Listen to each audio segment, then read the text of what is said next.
Hey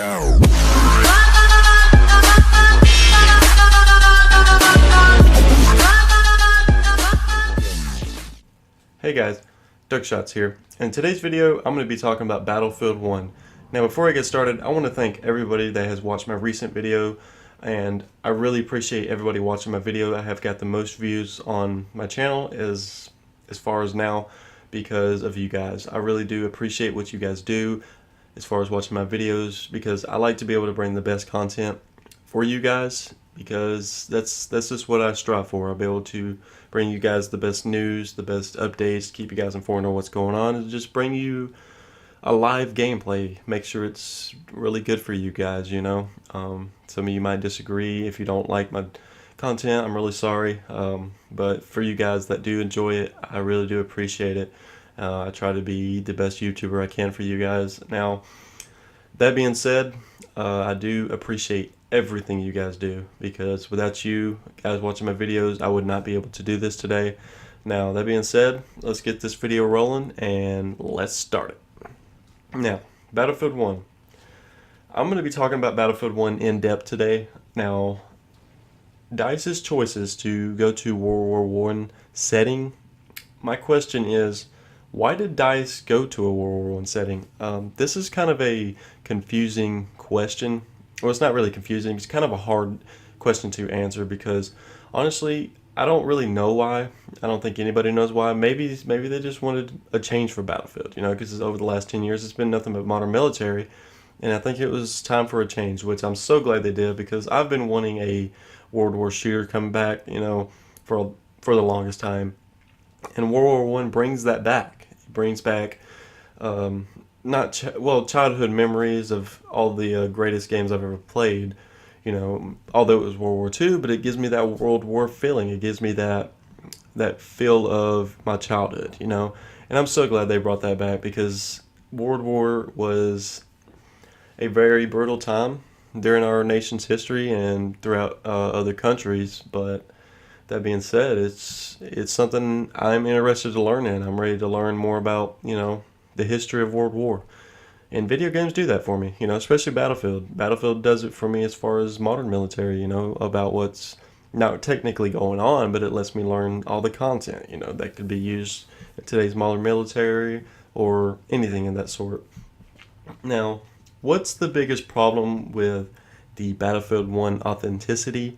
Now, you guys have to understand that DICE, they sat down, they explained this years before they started making the game, okay?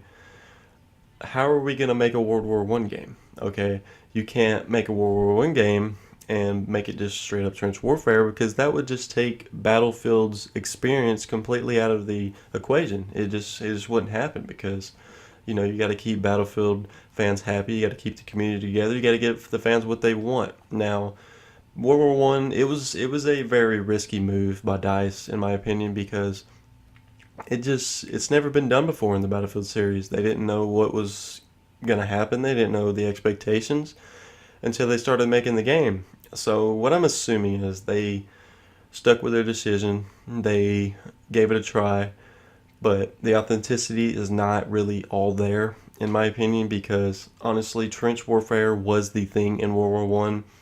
That being said, World War I was a brutal battle. It was a hell of a battle. It was one of the bloodiest battles in the history. Okay, now, World War I is more like a slow-paced type of battle. I mean, it's slow. Now, there was some melee combats going on with very close-quarter combat, but that being said, it was trench warfare. You know, it was like battleships and stuff like that. I get that, but World War I is a very risky move. Very risky move. Honestly, I didn't think they would do a World War I. I thought it'd be a World War II game, but I'm glad they did it, because the authenticity has to be dismissed. It has to be dismissed from this game, because it would just take away the core Battlefield experience that players are so used to nowadays, because all the modern military shooters have brought the Battlefield experience, in my opinion, because World War I's never been done. So I think it was a very risky move by them, and I'm so glad they did it, because it was time for a change.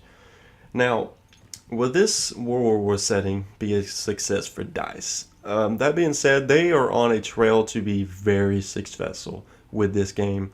Now, World War One setting. Honestly, I would want it a World War Two, but World War One, it was nice to have, nice to know that we were getting World War One because I've never played a World War One game. I've never experienced it ever. So, will this game be a success? Absolutely, it could be a huge success if they actually, put their minds to it and be able to give the fans what they want, give the community what they want, be able to do frequent updates for the game, be able to drop prices and DLCs, give out free DLCs. Battlefield 4 was a successful launch, or not a successful launch. It was a successful game. The launch was horrible, in my opinion, but Battlefield 4, that game set the tone for everything.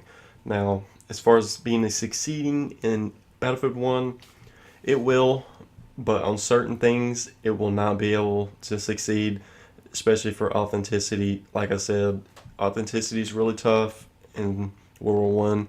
World War Two, it's a little bit easier because it kind of mixes with the Battlefield core experiences that players have nowadays, because that's just the way it is. The movement system is a little wacky on Battlefield 1 because Battlefield 1 is a it's a World War 1 shooter that belongs in the hands of Battlefield players because that's where it belongs, in my opinion. Now, there's been great PC games out there with World War 1, but I honestly believe that World War 1 would be it'll be a fantastic setting for a change, but that's my opinion. And if you guys have any questions about that, if you guys have any comments, just leave it down in this description below, and I will definitely get back to your comments.